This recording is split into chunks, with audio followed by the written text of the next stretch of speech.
नमस्कार, बहुत बहुत स्वागत आप सभी दर्शक मित्रों का आज की हमारी स्वस्थ देश की इस कड़ी में। स्वस्थ देश में आज इस कड़ी का विषय है एलर्जी, अस्थमा तथा अन्य श्वसन रोग। और हम इन सभी तकलीफ़ों पर, इन सभी बीमारियों पर विस्तार से चर्चा करेंगे, तफसील से बातचीत करेंगे।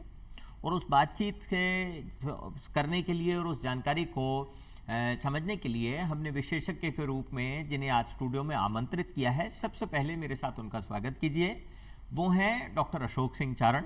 डॉक्टर साहब, स्टूडियो में बहुत बहुत स्वागत है। धन्यवाद, नमस्कार। दर्शकों, डॉक्टर अशोक सिंह वर्तमान में जयपुर स्थित सवाई मान सिंह चिकित्सालय और मेडिकल कॉलेजेस के श्वसन रोग विभाग में वरिष्ठ चिकित्सक के पद पर कार्यरत हैं। जयपुर स्थित चेस्ट एंड टीबी हॉस्पिटल जो है उसमें आप अपनी सेवाएं दे रहे हैं। आप एक अनुभवी श्वसन रोग विशेषज्ञ हैं और हम इनके इसी अनुभव का, इसी लंबी जो प्रैक्टिस है, जो इनका अनुभव है, उसका लाभ लेंगे।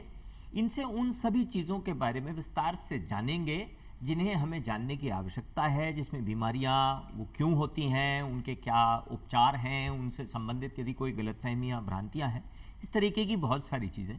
उम्मीद है ये सब आपके काम आएंगी। डॉक्टर साहब, एक बार पुनः स्वागत है। और जैसा कि कार्यक्रम का विषय आपको विदित है, हम लोग अस्थमा, एलर्जी और श्वसन रोग पर चर्चा करने वाले हैं। डॉक्टर साहब, मैं इसी ऑर्डर में, इसी क्रम में आपसे प्रश्न भी करना चाहूँगा।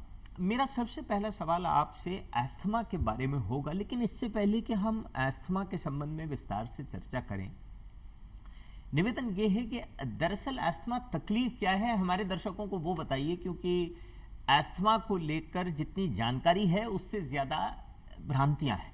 तो सबसे पहले तो ये बताइए कि अस्थमा अपने आप में कोई तकलीफ है, बीमारी है तो क्या है? अस्थमा मेनली रेस्पिरेटरी का एक क्रोनिक डिजीज़ है जी।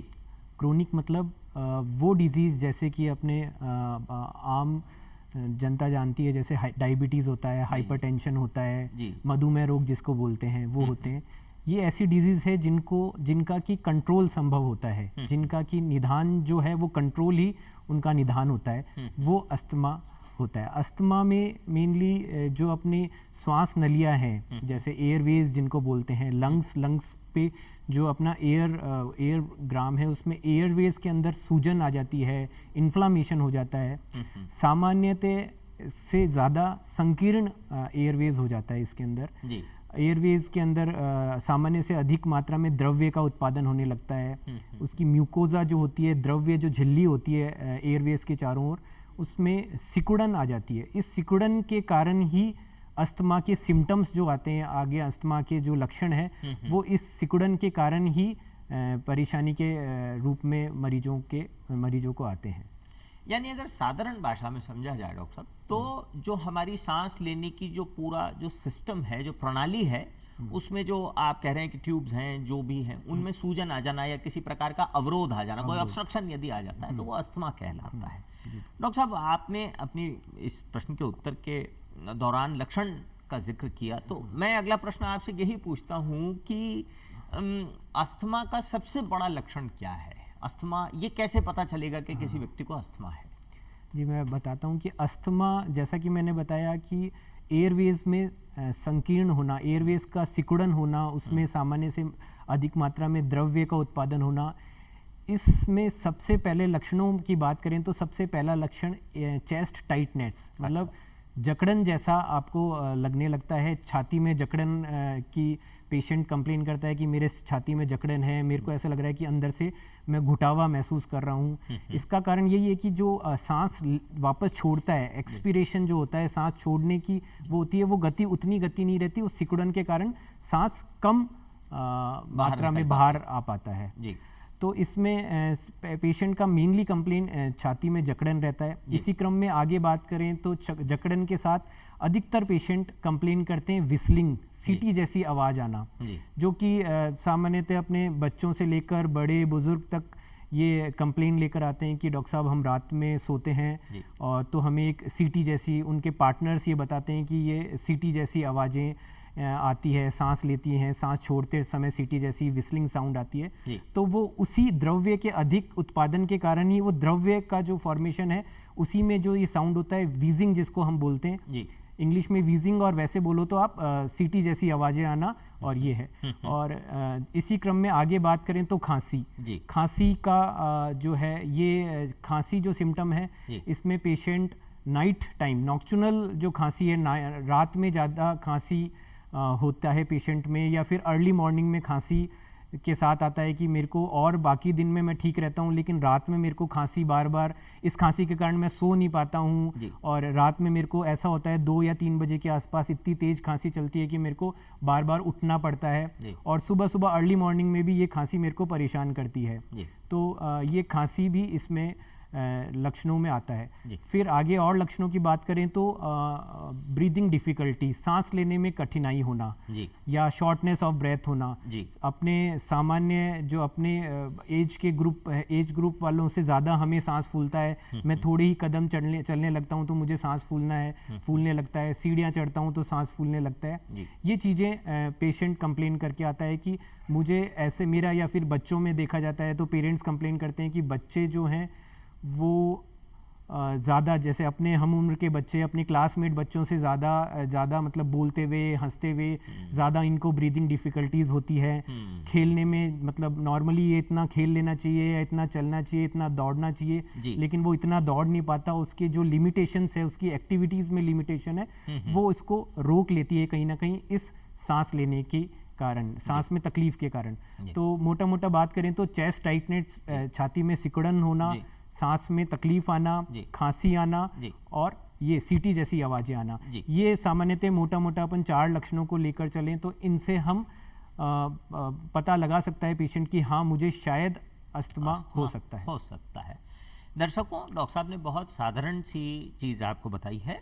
ध्यान रखें कि गले से सीटी जैसी आवाज़ आना, खासकर रात को सोते समय, बहुत लंबे समय तक खांसी, छाती में जकड़न हो, भारीपन हो, और सामान्य से कम आपकी गतिविधि हो पाए, तो ये अस्थमा के लक्षण हो सकते हैं। इनको दरकिनार नहीं करें, इनको इग्नोर नहीं करें, और अवश्य जो है वो चिकित्सक परामर्श ज़रूर लें।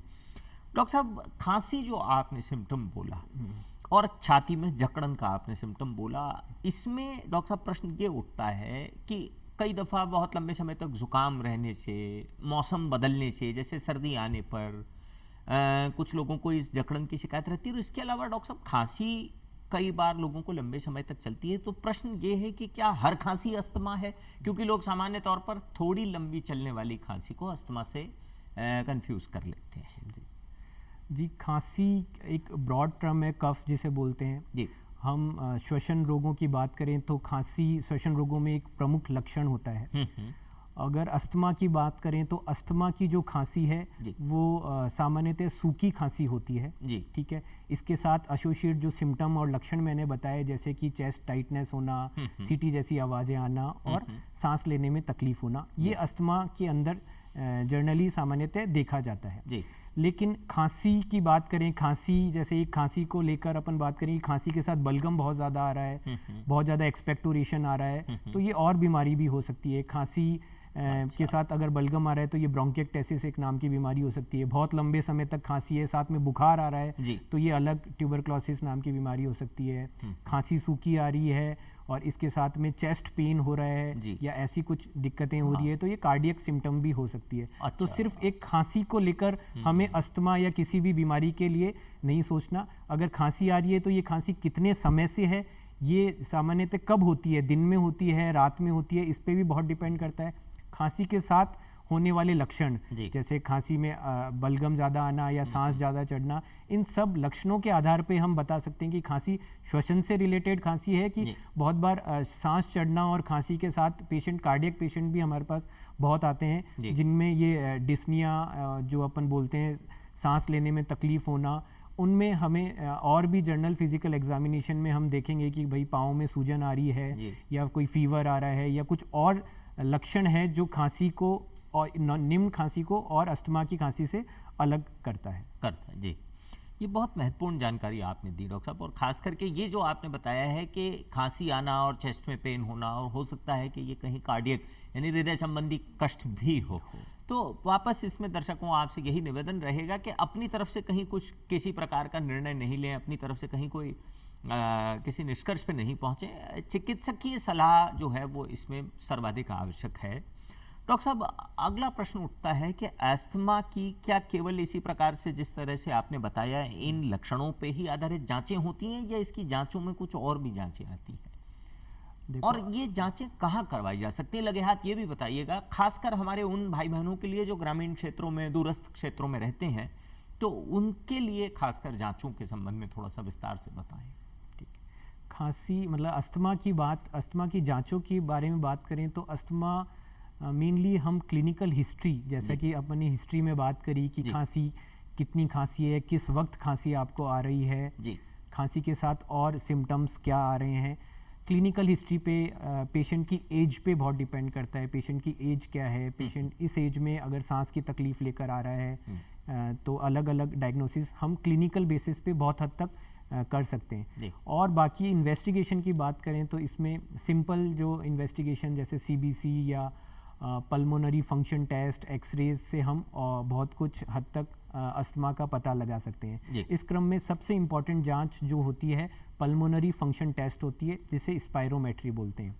ये एक बहुत ही सामान्य जांच है, इसमें कोई बहुत ही ज़्यादा किसी उसकी ज़रूरत नहीं होती। सिंपल हर डिस्ट्रिक्ट में मुझे लगता है हर स्पायरोमेट्री की जांच या पल्मोनरी फंक्शन टेस्ट की जांच होती है।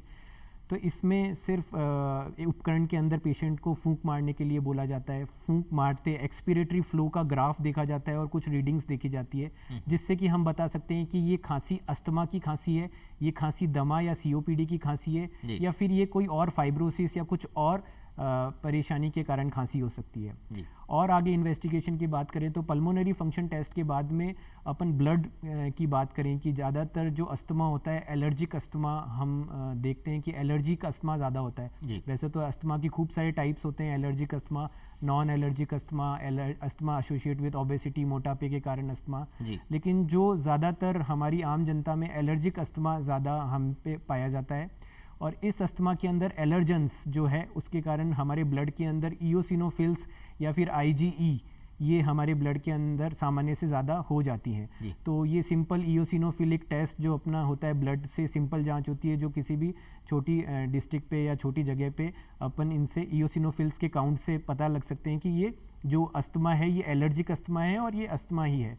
या फिर बात करें कि एक्सरे की बात करें तो सामान्यतः अस्थमा की बीमारी में एक्सरे नॉर्मल आता है। फिर भी हम एक्सरे इसलिए करा लेते हैं कि बाकी की जो बीमारियां हैं, बाकी के श्वसन संबंधित रोग हैं, उसको हम रूल आउट कर सकें कि भाई एक्सरे नॉर्मल है, फिर भी अगर पेशेंट को खांसी आ रही है, सांस लेने में तकलीफ आ रही है, ऐसे कोई सिम्टम के साथ प्रेजेंट हो रहा है एक्सरे नॉर्मल होते हुए, तो ये अस्थमा हो सकता है। तो इसलिए हमें एक्सरे से लेकर सीबीसी से लेकर पल्मोनरी फंक्शन टेस्ट आदि टेस्ट जो हमारी हर छोटी जगह पे उपलब्ध होते हैं, जिनसे हमें पता लग सकता है। फिर आगे अगर बात करें कि अस्थमा के टाइप अलग अलग होते हैं, माइल्ड अस्थमा, मॉडरेट अस्थमा या सीवियर।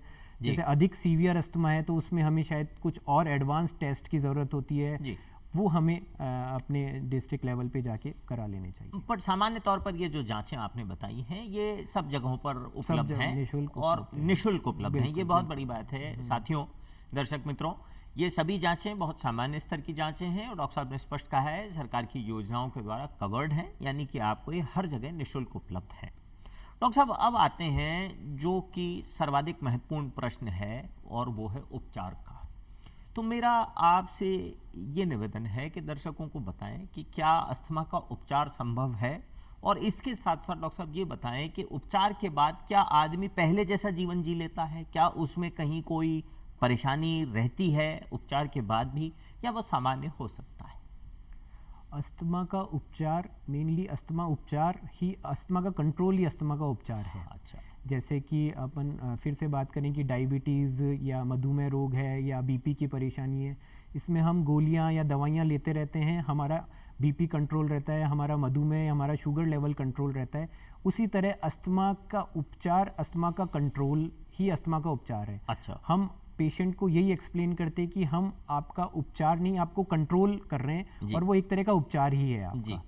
तो इसमें हम उपचार की बात करें तो पहले अस्थमा किस दिशा में जा रहा है, कितना अस्थमा है, कितना सीवियर अस्थमा है, ये सब हम पल्मोनरी फंक्शन टेस्ट करके उसके बाद उपचार में हम इन्हेलर, जी सबसे इम्पॉर्टेंट और सबसे सटीक जो अस्थमा का इलाज है जी वो इन्हेलर है, जी जिन्हें हम सामान्य भाषा में पंप बोल सकते हैं, या फिर कहते हैं कि अस्थमा की जो डिवाइस है उस डिवाइस से हमें सांस से खींचने वाली दवाइयां ही अस्थमा के लिए कारगर होती है। जी। कुछ साथ में एंटी एलर्जिक और कुछ एंटीबायोटिक्स भी हमें कभी कभी किन सीवियर केसेस में देनी पड़ती है। जी। बाकी मेनली अगर अस्थमा के उपचार की बात करें तो इन्हेलर ही अस्थमा का उपचार है। जी डॉक्टर साहब, इससे पहले कि मैं इन्हेलर किस तरीके से अस्थमा का उपचार करता है ये आपसे पूछूं, आपने इन्हेलर के बारे में बात की है, तो मैं आपसे ये निवेदन करूंगा कि दर्शकों को बताएं, इन्हेलर जैसी चीज को लेकर भ्रांतियां बहुत हैं, गलतफहमियां बहुत हैं। अक्सर लोग ये कहते हुए सुनते हुए पाए जाते हैं कि इन्हेलर की आदत पड़ जाती है, इन्हेलर लेने से और परेशानियां इकट्ठी खड़ी हो जाती हैं, अस्थमा का तो इलाज शायद हो नहीं हो लेकिन और परेशानियां हो जाती हैं। तो डॉक्टर साहब, इन्हेलर कितना सेफ है और कितना ज़रूरी है अस्थमा के लिए, ये बताइए। देखिए, आदत तो अपन उस चीज के लिए बोलते हैं कि जो जिसके लक्षण, जिसके परिणाम बुरे निकलते हैं, उस चीज को जिसकी अपन जरूरत ना हो और वो करें, वो आदत जाएगा। है। हाँ। इन्हेलर अस्थमा में तो उपचार है और सटीक उपचार है, मतलब अच्छा। इन्हेलर जितना सेफ जी अस्थमा में कोई और उपचार नहीं है। जी एक्चुअली अस्थमा में हम जो उपचार देते हैं उसमें कुछ दवाइयों का मिश्रण होता है जो हम इन्हेलर के फॉर्म में सीधे पेशेंट को इन्हेल कराने के लिए बोलते हैं। जी हम सामान्य समझे कि पेशेंट हमारे पास भी बहुत बार आते हैं, यही बोलते हैं डॉक्टर साहब इन्हेलर के अलावा आप गोलियां दे दें, गोलियों से कोई हमें परेशानी नहीं है। जी। क्योंकि ये भ्रांतियां बनी हुई है, पुराने ख्यालात के लोग ये समझते हैं, या हमने देखा भी है पुरानी मूवीज़ में भी ऐसे है कि इन्हेलर लेते हुए आदमी या पेशेंट और ऐसे दिखाते हैं, तो पेशेंट के दिमाग में ऐसा फॉलो बैठा हुआ है कि इन्हेलर से हमें आदत हो जाएगी और इन्हेलर से हम नुकसान ज्यादा करेगा फायदे की बजाय। हाँ, हाँ, तो इसका बहुत ही, इन्हेलर के अंदर जो दवाइयाँ हैं बहुत ही माइक्रोग्राम्स के अंदर है। अच्छा। अगर कोई इन्हेलर को आप देखेंगे तो उसके अंदर बहुत माइक्रोग्राम, 100 माइक्रोग्राम, 200 माइक्रोग्राम, सिर्फ माइक्रोग्राम में दवाई होती है, और वो दवाई डायरेक्ट जहाँ हमें सांस की नलियों में हमारी सूजन है, सिकुड़न है, डायरेक्ट वो इन्हेलर वो सांस की नलियों के अंदर ही जा रहा है, बाकी कहीं खून में या बाकी कहीं कोई ऑर्गन में कोई इफेक्ट नहीं कर रहा। अपन सिंपल माने कि एक गोली अपन लेते हैं तो सांस से पहले मुंह से पेट में एब्जॉर्ब होएगी, फिर ब्लड से, फिर बाकी लंग्स में जाएगी, तो वो इतने सारे ऑर्गन में घूमकर आपके लंग्स पे इफेक्ट करेगी। और इन्हेलर डायरेक्ट सटीक ऐसा उपचार है कि आपके लंग्स में जहाँ उस दवाई की ज़रूरत है, जहाँ माइक्रोग्राम में वो दवाई की ज़रूरत है, वो आपको एयरवेज में चली जाएगी और बहुत ही अच्छा लाभ मिलेगा, और इसकी कोई आदत नहीं होती। जी दर्शकों ध्यान दीजिए, इन्हेलर उपचार है, चॉइस नहीं है, आपके सामने चुनाव की स्थिति नहीं है, यह उपचार है। और जैसा कि डॉक्टर साहब ने बताया कि इसका सबसे बड़ा फायदा ये ठीक वहीं जाकर इलाज करती है जहां इसकी सबसे ज़्यादा ज़रूरत है और दवाई की मात्रा कम पहुंचती है इसके माध्यम से। आप एक सामान्य गोली लेते हैं तो उसमें जितनी दवाई की मात्रा होगी उससे कम मात्रा इन्हेलर के द्वारा पहुंचती है। तो डॉक्टर साहब, जाहिर है इससे हम ये मान सकते हैं कि यदि कोई साइड इफेक्ट्स हैं तो वो कम हो जाएंगे। अगर हैं तो मान लीजिए किसी दवाई से कोई परेशानी है, साइड इफेक्ट्स यदि हैं तो वो और कम हो जाएंगे क्योंकि दवाई कम मात्रा में जाएगी। डॉक्टर साहब, इसके अलावा अस्थमा से संबंधित एक परेशानी लोगों के सामने ये भी आती है कि अस्थमा होने के बाद, और जैसे आप उपचार बतवा रहे हैं, इन्हेलर वगैरह जो भी आवश्यकता है, उसके बाद लाइफस्टाइल से रिलेटेड, जैसे खान पान पर बात आ जाती है, व्यायाम वगैरह जैसी चीज़ों पर बात आ जाती है, और बहुत सारी चीज़ें हैं, एक्टिविटीज़ जो डेली लाइफ हमारी नियमित दिनचर्या है। तो डॉक्टर साहब, इसमें क्या किसी प्रकार का परिवर्तन आता है? कहीं कोई हमें सावधानियां रखने की ज़रूरत है अस्थमा के मरीजों को? खान पान की, व्यायाम की, कुछ गाड़ी चलाते समय कुछ इस तरीके की चीज़ों को ध्यान रखना चाहिए? जी, अस्थमा के बारे में बात करूं तो अस्थमा एक तरह से एलर्जन या कारक, जी, उनसे अस्थमा होता है। जी। अस्थमा को एक सिंपल लैंग्वेज में समझा जाए या अस्थमा को उपचार समझा जाए तो अवॉइडेंस ऑफ एलर्जन। अच्छा। तो एलर्जन, जैसे कि अपने को पता है कि अगर हम, जैसे ऑक्यूपेशनल अस्थमा किसी को होता है कि ऐसी फैक्ट्री में काम करता है जहाँ केमिकल का कुछ काम है, या फ्यूम्स या धुआं उड़ रहा है, ऐसे में कुछ पेशेंट को ऐसे हैं, या फिर अपन एनवायरमेंटल एक्सपोजर माने, पोल्यूशन माने, ये ऐसे कारक हैं जिन कारकों को पेशेंट अवॉइड कर सकता है। हाँ, जिस मरीज को धुएं से एलर्जी हो रखी है तो वो धुएं से दूर होकर अपनी लाइफ स्टाइल को बदल सकता है। जी। किसी फीमेल्स पेशेंट बोलते हैं कि किचन में जाते हैं या डंपिंग जो एरिया होता है साफ सफाई करते टाइम कारपेट जो हम झाड़ा डस्टिंग वगैरह करते हैं, जी। तो ये जो डस्टिंग या डस्ट है ये एलर्जन ही है जो स्टार्टिंग इन्हीं एलर्जन से होती है अस्थमा की। ये एलर्जन ये ट्रिगरिंग फैक्टर देते हैं। ये ट्रिगरिंग को हम अवॉइड कर लें, हमारी लाइफ स्टाइल में इन ट्रिगर से दूर जाएं तो हम हमारी लाइफ स्टाइल को बहुत स्मूथली चला सकते हैं। और ये ट्रिगर फैक्टर पहचानना ही सबसे इम्पॉर्टेंट बात होती है अस्थमा में। जी। पेशेंट खुद बहुत बार आके बताता है, जैसे कुछ पेशेंट फूड एलर्जन होते हैं, जैसे कुछ अंडा खाने के बाद या फिर पीनट खाने के बाद मूंगफली के दाना खाते ही बोलते हैं कि मेरे को सूजन आ जाती है, मैं बोल नहीं पाता हूँ। ऐसे पेशेंट्स खुद पहचान सकते हैं कि हाँ मुझे इन चीज़ों से अचानक से एटमॉस्फेयर चेंज होना, साइकिलिंग ये चेंज होना, वेदर चेंज होना, पॉलन ग्रेन्स जो होते हैं पराग कण, जब हम पराग कणों से बहुत ज़्यादा एलर्जी पेशेंटों को देखने को मिलती है। हाउस डस्ट माइट एक छोटा सा कीड़ा या कीटाणु होता है जो हमारे कर्टन्स पे, हमारे घरों में पर्दों पे, बेडशीट्स पे होता है। उनकी डस्टिंग करते टाइम पेशेंट कंप्लेन करते हैं कि हमें जैसे ही मैं डस्टिंग करती हूँ वैसे ही मुझे स्नीजिंग, छींकें और ये सब कुछ स्टार्ट हो जाती है। तो इन कारकों को पहचानना और इनको अवॉइड करना ही लाइफ स्टाइल में मॉडिफिकेशन होगा। बहुत पेशेंट फूड एलर्जन, जैसा कि मैंने बताया, खुद कुछ ऐसे फूड खाने के बाद ही उनको स्नीजिंग और इडिमा और ऐसे सिम्टम होने लगता है। जो मैंने द्रव्य बताया वो सामान्य से अधिक मात्रा में श्राव होने लगता है। तो इन चीज़ों से बचाव ही उपचार है, पहला उपचार ही बचाव है। तो अपने लाइफ स्टाइल में हम खुद को ही ऐसे ढाल लें कि मुझे इस चीज़ से एलर्जी है तो मैं इस चीज़ से दूर रहूं। वैसे इसके लिए एक सामान्य टेस्ट भी होता है, स्किन प्रिक टेस्ट जिसे बोलते हैं, कि ये एलर्जन है, ये इन एलर्जन से हमें दूर रहना चाहिए। तो थोड़ा सा और कुछ ऐसी दालें होती है जिसको पेशेंट को पता नहीं रहता, लेकिन जनरली वो दाल का जब भी वो दाल खाता है उसके बाद पेशेंट आता है कि मेरे को वो दाल खाया, मैंने कुछ खट्टा खाया, उसके बाद मुझे ऐसी सिम्टम्स आते हैं। तो हम लाइफ स्टाइल के बारे में बात करें तो अगर इन चीज़ों से हम दूर रहें, एलर्जन को हम पहचान लें और उन एलर्जन से दूर रहें जहाँ तक कि संभव हो। जैसे आउटडोर एलर्जन से हम नहीं बच पाते, लेकिन जहाँ तक हम इंडोर एलर्जन और जहाँ तक हम दूर रहना है हमारे लिए। डॉक्टर साहब, बहुत महत्वपूर्ण जानकारियाँ आपसे मिल रही हैं, बड़ी रोचक भी हैं। हम कार्यक्रम के अंत की ओर बढ़ रहे हैं, तो डॉक्टर साहब अंतिम प्रश्न के रूप में मैं आपसे ये चाहता हूँ जानना कि क्या दमा और अस्थमा में कोई समानता है? दमा किस प्रकार की बीमारी है? और एक धूम्रपान का जो है, सिगरेट स्मोकिंग या जो बीड़ी स्मोकिंग है या तंबाकू किसी भी फॉर्म में लेना है, क्या उसका ये अस्थमा, एलर्जी वगैरह से कोई संबंध है?